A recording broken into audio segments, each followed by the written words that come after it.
वैसे भोजपुरी का सलमान खान को खेसारी यादव है। खेसारी के टक्कर में भोजपुरी में अभी कोई हीरो नहीं है। अरे भाई हाँ तो दोस्तों, भोजपुरी के mega power star Khesari Lal Yadav ji का संघर्ष 2 और पवन सिंह का हर हर गंगे को लेकर आपस में हुई फैंस का झगड़ा। फैंस ने कह दिया कि किसका फिल्म सबसे ज्यादा चलेगा।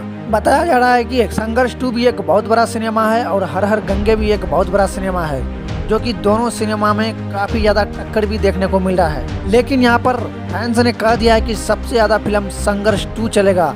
आप यहाँ पर देख सकते हैं कि दोनों का फैंस किस तरह से आपस में लड़ रहे हैं।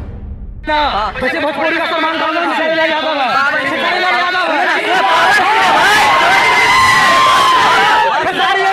खेसारी के टक्कर में भोजपुरी में अभी कोई हीरो नहीं है। अरे भाई बोलने से फैंस के बीच भीड़ तो बहुत ज्यादा है, लेकिन सबसे ज्यादा फैन खेसारी लाल यादव जी का निकला। आप यहाँ पर देख सकते हैं कितना हल्ला हो रहा है।